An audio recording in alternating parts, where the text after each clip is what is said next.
Do you want to just share the I'll details just give you a first? statement Okay. and I'll answer whatever basic questions that I can answer here. So this morning, shortly before 9 a.m., the City of Columbus Communication Center received a call of a individual inside a residence in the 2000 block of Azelda Street.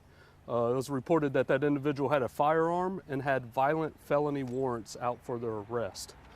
Additional information that was obtained and related to our officers was that the male who had these violent felony warrants and had a firearm made statements that he was, quote, wanting to shoot it out with the police.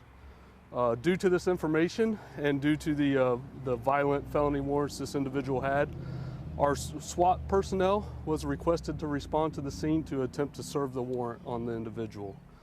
While they were serving the warrant, shortly before noon, the male exited the residence with a firearm and began firing shots at officers on scene. At least one officer returned fire, striking the male.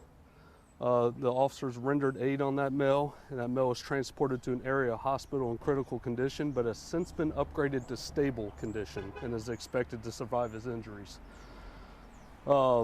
BCI is currently on scene, and as always, they are investigating our officer-involved shooting here on Azelda Street. That's pretty much all the information I have. I can answer any basic questions, but I can't go into specific details because A, I don't know them yet, and B, it's all part of BCI's investigation. We don't want to step on their toes.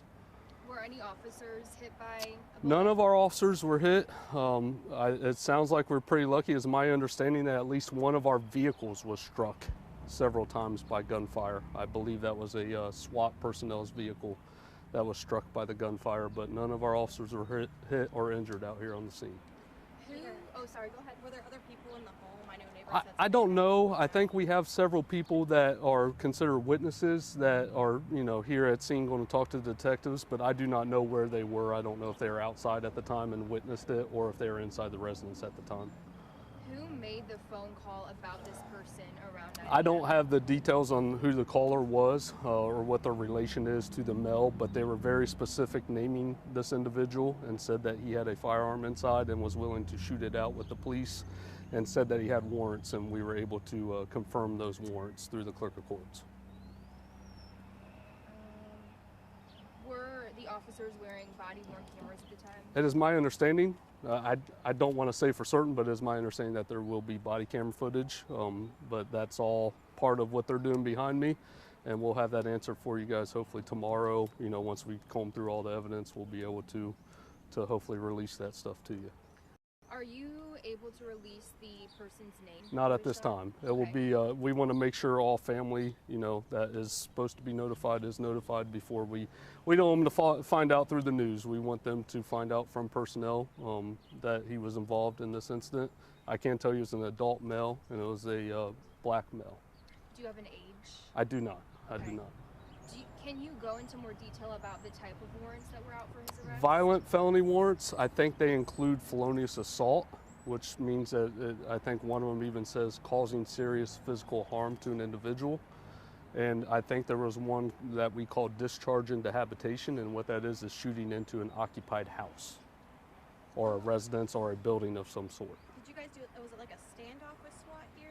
Or? I don't know the details, I don't know specific, but due to the seriousness of the warrants and the statements that were relayed to us, SWAT was requested to come. I don't know if it was, I can tell you it was not a barricade. It wasn't being treated as a barricade. They were just coming to try to serve the warrant when this incident occurred outside. Do you know about what time SWAT arrived? I can't tell you that. I honestly don't know. It's not that I can't tell you, I just don't know what time they arrived. But we received this call shortly before 9 a.m. and then it was shortly before noon that the officers aired that there were shots fired. How long will the street be closed for? Quite a while. BCI takes their time.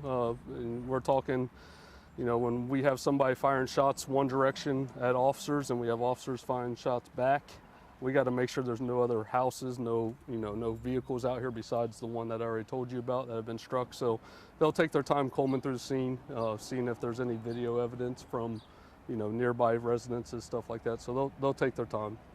You don't have an idea what kind of gun the offender was shooting? Handgun.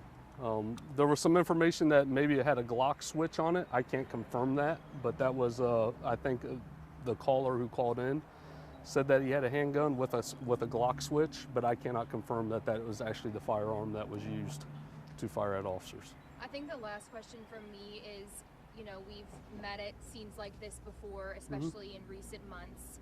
Yep. What do you have to say to the community that's concerned about another officer-involved shooting? Yeah, so the Columbus Division of Police cannot dictate what happens in an encounter with the police, okay? There's nobody out here that wanted this to occur. We serve felony warrants every day, multiple times a day. Many of those go off without any uses of force, and we just tell the individual, hey, you have a warrant, you gotta go to court, and that's it. But we can't control when somebody comes out of residence and shoots at our personnel. When that happens, our personnel are forced to defend themselves and defend the lives of everybody around here and fire shots back at that individual. So unfortunately, we can't control when our officers are forced to have deadly force. We can't control when those encounters happen, or we prefer them not happen at all, but unfortunately we are seeing it. And just to clarify, no one else was shot or injured except for the person? No one else injured, correct. Yep, just one individual transported to an area hospital, critical, since upgraded to stable.